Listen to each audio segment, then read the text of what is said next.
जय हिंद फ्रेंड्स। आज मैं A4 V3S plus flat controller को बीटा फ्लैट के थ्रू कॉन्फ़िगर करने के लिए जा रहा हूँ। तो चलिए देखते हैं इसका स्टेप बाय स्टेप किस टाइप से हम लोग कॉन्फ़िगर कर सकते हैं। इसके लिए आपको क्या करना पड़ेगा कि आपका कोई सा भी बोर्ड हो उसमें एक बूट बटन दिया होगा, उसे आप प्रेस करके रखिए और फिर आप अपने पीसी से यूएसबी को कनेक्ट कीजिए। तो आप देखिएगा यहाँ पे ये DFU मोड में इंटर कर चुका है। यहाँ पे अगर ये DFU मोड पे नहीं आ रहा है या तो फिर आपका यूएसबी कनेक्ट नहीं हो रहा है, तो आपको क्या करना है यहाँ पे, या ये ड्राइवर CP210X या तो फिर डाइजिक के थ्रू आप यहाँ पे से इसके ड्राइवर को यूएसबी ड्राइवर को इंस्टॉल कर सकते हैं। और अगर DFU मोड पे इंटर का बात हुआ तो आपको इम्पल्स आर्स ड्राइवर को भी इंस्टॉल कर लेना है। इंस्टॉल करने के बाद आप आइएगा तो यहाँ पे आपका सक्सेसफुली हो जाएगा। अगर फिर भी नहीं हो रहा है तो आपको क्या करना पड़ेगा कि आपका जो फ्लैट कंट्रोलर है उसमें आपको जो UART पोर्ट में आप जो भी कुछ कनेक्ट करके रखे हुए GPS या कंपास, कोई भी पेरिफेरल डिवाइस हो गया, उसे आप वहाँ से रिमूव कर लीजिए। उसके बाद फिर आपको सिंपली बूट बटन को प्रेस करके रखना है फ्लैट कंट्रोलर को और USB को प्लग इन कर लेना है पीसी से। तो आपका यहाँ पे सक्सेसफुली DFU मोड पे इंटर हो जाएगा। इंटर होने के बाद आपको आना है यहाँ पे फर्मवेयर फ्लैशर पे। उसके बाद से आपको आपका जो भी बोर्ड है वो यहाँ से सिलेक्ट कर लेना है। मेरे केस में A4V3S प्लस फ्लैट कंट्रोलर है जो कि ओमनिबस का है, ओमनिबस A4HD। तो मेरा फ्लैट कंट्रोलर यही सपोर्ट कर रहा है, तो मैं इसे क्लिक कर दिया। यहाँ पे देख पा रहे हैं क्योंकि मेरा बोर्ड है सो थोड़ा सा ओल्ड है, इसलिए मैं यहाँ पे लेटेस्ट वर्जन को सेलेक्ट ना करके मैं यहाँ पे 4.5.5 कर रहा हूँ। अगर आपका बोर्ड न्यू है तो आप यहाँ पे आप ये लेटेस्ट सपोर्ट मतलब कि लेटेस्ट सेलेक्ट कर सकते हैं। अगर ये आपका वर्क नहीं कर रहा है, यहाँ पे कुछ मैसेज आ रहा है आपका कि ये वर्जन है सो सपोर्ट नहीं कर रहा है, आप दोबारा फ्लैश कीजिए, तो आप उससे थोड़ा सा ओल्ड वर्जन को यहाँ पे से अपलोड कर सकते हैं। तो मैं यहाँ पे ये कर ले रहा हूँ 4.5.5। ये कब का है? 28 जून 2026 का। तो मैं इसी को यहाँ पे से अपलोड कर लेता हूँ। एक बात याद रहे, जब आपका ये DFU मोड हो तो आपको यहाँ से नो बूट सीक्वेंस को इनेबल कर लेना है और फुल चिप इरेज को। सेम प्रोसेस आप तब भी कर सकते हैं जब आपका फ्लैट कंट्रोलर है वो USB को सपोर्ट नहीं कर रहा हो, मतलब कि कम्युनिकेशन लॉस्ट हो चुका हो, तो आपका सेम यही प्रोसेस है वही आपको दोहराना होगा जो अभी मैं आपको बतलाया हूँ। तो ये सभी आपका बोर्ड है सो सपोर्ट करने लगेगा। इतना करने के बाद क्या करना है कि आपको यहाँ से नेट कनेक्ट कर लेना है। नेट कनेक्ट करने के बाद यहाँ पे आप पहले रेडियो प्रोटोकॉल को सिलेक्ट कर लीजिए। तो मेरे केस में तो मैं iBus यूज़ कर रहा हूँ। अगर आपका जो रेडियो प्रोटोकॉल है वो मैवलिंक है तो मैवलिंक कर लीजिए, PPM तो PPM, ELRS है तो CRSF, मतलब आपका जो भी प्रोटोकॉल है वो यहाँ से आप उसे चूज़ कर लीजिए। उसके बाद यहाँ पे मेरा मोटर का प्रोटोकॉल DSOT है तो मैं यहाँ पे DSOT कर ले रहा हूँ। यहाँ पे देख पा रहे हैं रिकवरी या लॉस्ट कम्युनिकेशन। इसमें वही प्रोसेस है जो अभी मैं बतलाया, वो सेम टू सेम वही है। तो यहाँ पे अब क्या करना है, इतना करने के बाद लोड फर्मवेयर पे क्लिक करना है।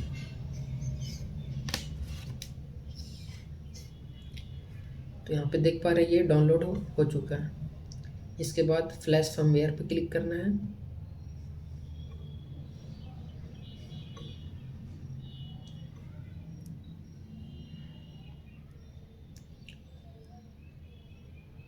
तो आप यहाँ पे देख पा रहे हैं ये इरेज कर रहा है इसके बाद ये फ्लैश करेगा।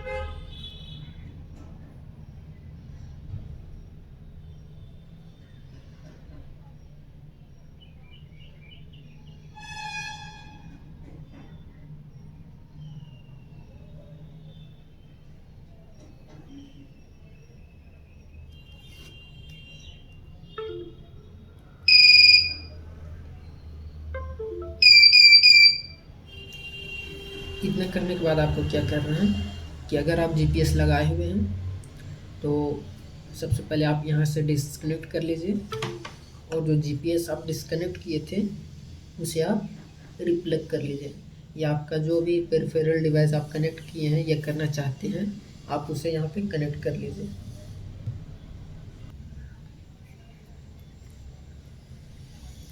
तो ये मेरा कनेक्ट हो चुका है। अब इसके बाद फिर आपको यहाँ यूएसबी को कनेक्ट कर लेना है।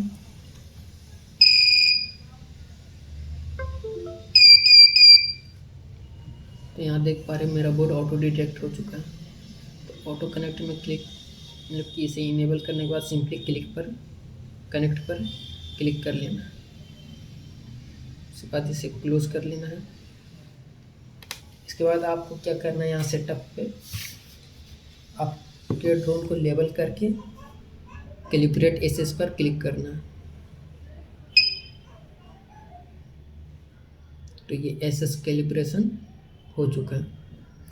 अब यहाँ पे देख पा रहे हैं अगर आप अपने ड्रोन को रोटेट करते हैं तो रोटेट होगा, अप डाउन करते हैं, लेफ्ट राइट करते हैं तो वो सारा हो रहा है।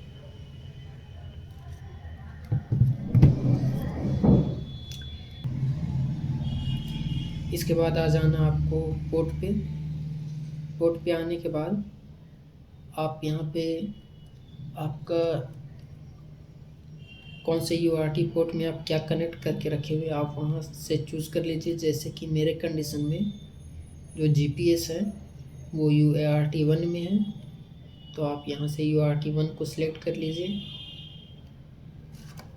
उसके बाद क्या करना है, जो आपका टेलीमेट्री मतलब कि रेडियो का रिसीवर होगा आप उसे वहाँ से ऑन कर लीजिए, और आपका जो भी प्रोटोकॉल है वो आप यहाँ से सिलेक्ट कर लीजिए।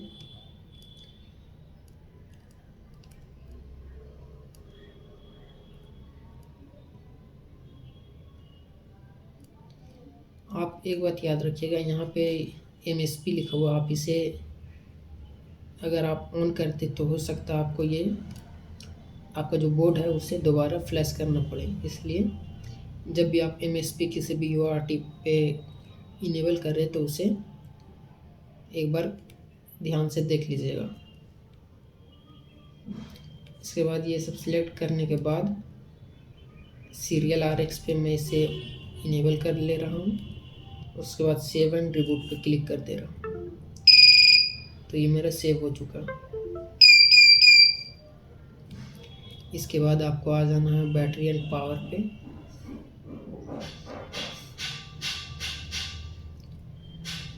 तो यहाँ पे जो भी है वो ऑटो सिलेक्ट हो जाएगा।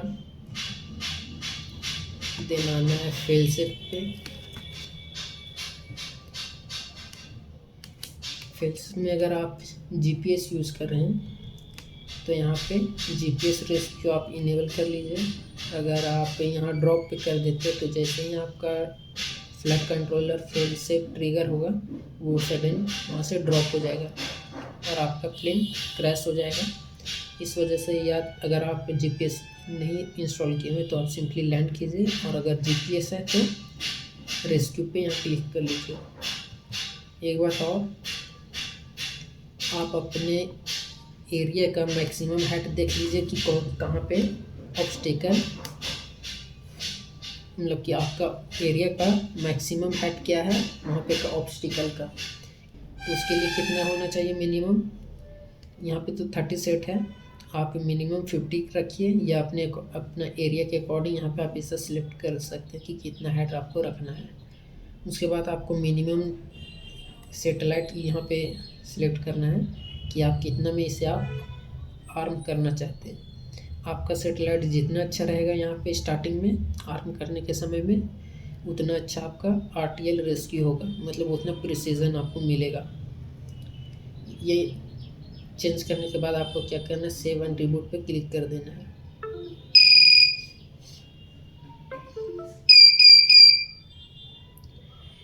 इतना करने के बाद आपको क्या करना है, इसके बाद आ जाना आपको रिसीवर में, और रिसीवर में आपको यहाँ पे से सिलेक्ट कर लेना है। आप जो भी प्रोटोकॉल यूज़ कर रहे हो आप वहाँ से वो सिलेक्ट कर लीजिए। मेरे कंडीशन में iBus है, इसलिए मैं iBus यहाँ से कर ले रहा हूँ, और सेव एंड रिबूट पे कर लीजिए।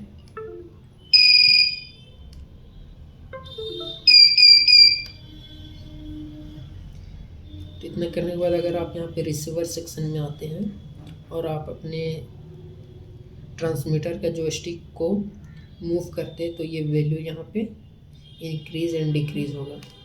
मेरे पास अभी रिसीवर नहीं, मतलब कि ट्रांसमीटर नहीं है यहाँ पे, इसलिए मैं इसे नहीं कर रहा हूँ। उसके बाद क्या करना है, मोड पे आ जाना है। मोड सिलेक्ट करने के लिए, इसे सिलेक्ट करने के लिए क्या करना है कि आपको जो सभी मोड ऑन रखना है, जैसे कि मैं आर्म के लिए स्विच असाइन करने वाला हूँ, तो यहाँ पे ऐड पे क्लिक कीजिए, यहाँ ऑटो सिलेक्ट कीजिए, और आपको जो भी स्विच को आप रखना चाहते हैं, जिससे आप अपने ड्रोन को आर्म करना चाहते हैं, उसको फ्लिप कीजिए।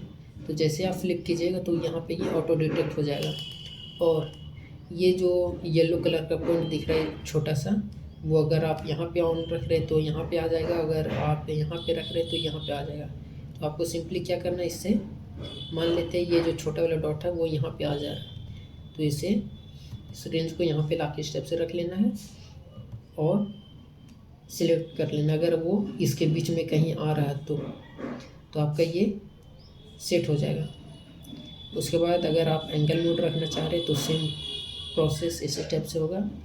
आप जिस भी स्विच को आप एंगल मोड पे, जनरली लोग 3 पोजीशन स्विच यूज़ करते हैं, तो आप 3 पोजीशन स्विच को यहाँ पे ऑटो पे रख के फर्स्ट पोजीशन कीजिए, मतलब जिस पोजीशन पे आपको एंगल रखना है उस पे पोजीशन पे रखिए। तो ये जहाँ पे आएगा डॉट, मान लेते हैं कि वो यहाँ पे आया है, तो आप इसे यहाँ से सिलेक्ट कर लीजिए और थोड़ा सा इसे डिक्रीज़ कर लीजिए। उसके बाद आप अगर आपको हॉरिजन करना है तो हॉरिजन में भी ऐड रेंज कीजिए, और मान लेते हैं ये मिड में ही है तो इसे मिड में ही रहने देते हैं और फिर इसको छोड़ देते हैं। उसके बाद फिर स्क्रॉल डाउन करना है, और यहाँ पे फिर अगर आपको बीप मोड ऑन करना है बीप के लिए, तो यहाँ पे ऐड कीजिए, इसे यहाँ पे मूव कीजिए। अगर थर्ड में तो 3 पोजीशन में 3 पोजीशन ही मिलेगा, तो यहाँ पे अगर वो आएगा लास्ट में तो आप इससे यहाँ पे ला करके सिलेक्ट कर लीजिए। इतना करने के बाद आपको सिंपली यहाँ सेव एंड रिबूट पे क्लिक करना है, सेव पे क्लिक करना है, तो यहाँ पे सेव हो चुका है। इसके बाद यहाँ पे देख पा रहे हैं एडजस्टमेंट में, तो यहाँ पे तो कुछ वैसा खास नहीं है। इसके बाद आ जाना आपको यहाँ पे मोटर का सेक्शन में। अब यहाँ पे एक बात का याद रखना, आपका क्वाड यहाँ पे एक्स टाइप का है, तो ये मोटर का डायरेक्शन अपने आपका जो फ्लैट कंट्रोलर होगा ये डायरेक्शन दिया होगा, ये फ्रंट साइड है। यहाँ पे जो ये मोटर है यहाँ पे फर्स्ट होना चाहिए, वो उसका डायरेक्शन क्या होना चाहिए, anti clockwise, sorry clockwise. Second motor है यहाँ पे होना चाहिए, उसका डायरेक्शन एंटी क्लॉकवाइज। थर्ड में यहाँ पे एंटी क्लॉकवाइज, और फिर फोर्थ में ये क्लॉकवाइज। ठीक है। अगर यहाँ पे आपको मोटर को रीऑर्डर करना है तो आप यहाँ पे सिंपली क्लिक कीजिए, आई अंडरस्टैंड द रिस्क। इस कंडीशन में आपको ये होना चाहिए कि प्रोपेलर नहीं लगा हुआ होना चाहिए आपके क्वाड पे, तो आप इसे इनेबल कीजिए। उसके बाद आई अंडरस्टैंड द रिस्क और स्टार्ट पे क्लिक कीजिए। उसके बाद फिर अपने ड्रोन को बैटिक से लगाइए।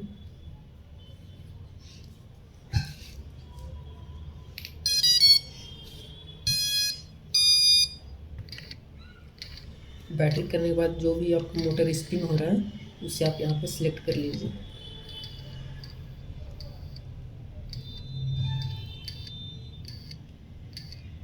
थर्ड में मेरा ये स्पिन हो रहा था, यहाँ पे आके क्लिक किए। फोर्थ में ये स्पिन हो रहा था, मैं यहाँ पे ये क्लिक कर दिया। उसके बाद फिर सेव पे क्लिक करना है।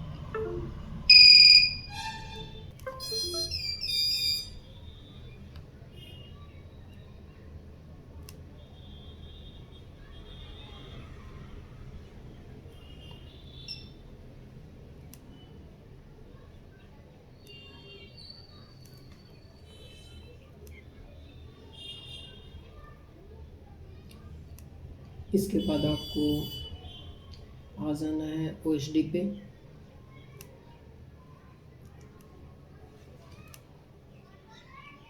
OSD में आने के बाद आप जो भी यहाँ पे सेट करना चाहिए, जैसे कि यहाँ पे बैटरी वोल्टेज है तो आप इसे यहाँ पे कर लीजिए। और अगर आप बैटरी सेल आप यहाँ पे सब चेक कर सकते हैं, आपको जो भी चाहिए आप यहाँ से सिलेक्ट कर सकते हैं। जैसे कि फ्लाई मोड चाहिए तो मैं यहाँ पे इनेबल कर ले रहा हूँ।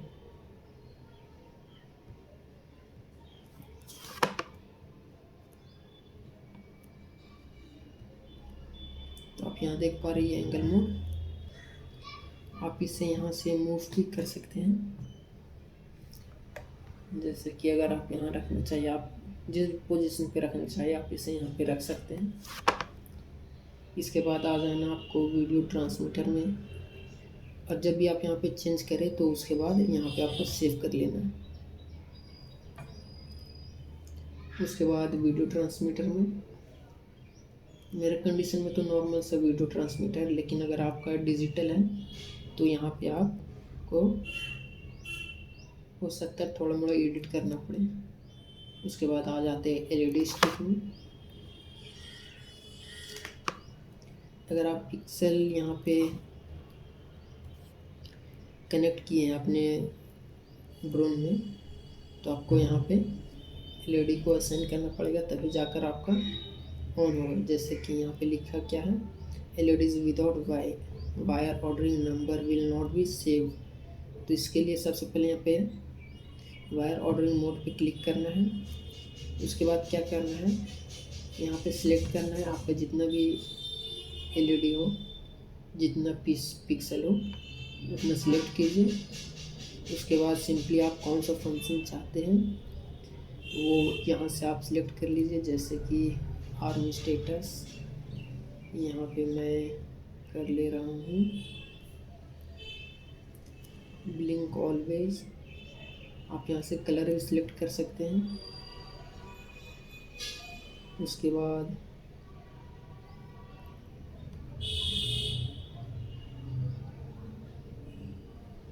मोड ओरिएंटेशन कलर यहाँ पे आपका जो भी जिस टाइप से भी आपका ओरिएंटेशन चाहते हैं आप यहाँ से सिलेक्ट कर लीजिए। वार्निंग चाहते तो वार्निंग को ही इनेबल कर लीजिए। यहाँ से आपका क्या ब्राइटनेस होगा वो यहाँ से कम ज़्यादा कर लीजिए। और यहाँ सेट करने के बाद आपको क्या करना है,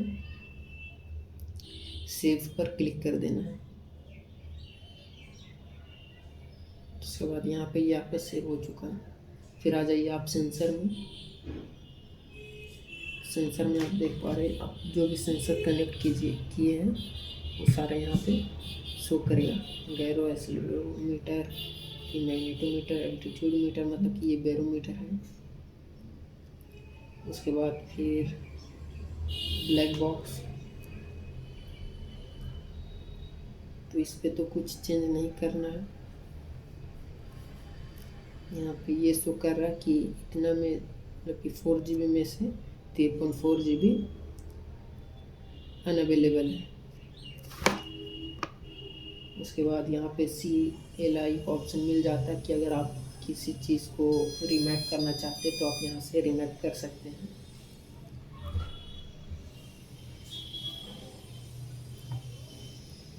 इसके बाद क्या है कि आप सिंपली अपने ड्रोन को आर्म कर पाइएगा। जैसे कि अगर आप यहाँ पे आप अपने ड्रोन में जो भी आर्म के लिए स्विच असाइन किए हैं आप उनसे आप आर्म कर सकते हैं। उसके लिए आप क्या करना है, आर्म करने के लिए आप अपने केबल को डिस्कनेक्ट कर लीजिए।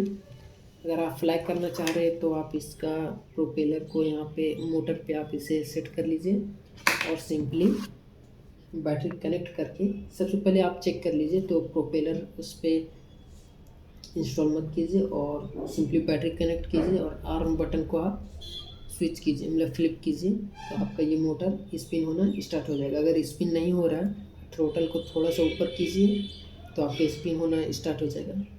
दूसरी बात, अगर आपका मोटर एक साथ नहीं स्पिन हो रहा, अलग अलग पोजीशन पे, मतलब थ्रोटल के अलग अलग पोजीशन पे अलग अलग मोटर आपका स्पिन हो रहा है, तो आप एक बार अपने एसी को कैलिब्रेट कर लीजिए, तो आपका सारा प्रॉब्लम सॉल्व हो जाएगा। और उसके बाद आप इजीली इसे फ्लाई करने के लिए रेडी है। आप इसे जिस भी मोड पे उड़ाना चाहते हैं, फ्लाई करना चाहते हैं, तो आप उस पर मोड पर स्विच को फ्लिप करके आप इजीली आप इसे फ्लाई कर सकते हैं। तो आज के लिए बस इतना ही, मिलते हैं नेक्स्ट वीडियो में। अगर आप अभी तक मेरे चैनल को सब्सक्राइब नहीं किए तो सब्सक्राइब कर लीजिए, और अगर वीडियो अच्छा लगा होगा समझ में आया हुआ होगा तो आप इस चैनल को लाइक कीजिए। मिलते हैं नेक्स्ट वीडियो में। Thank you.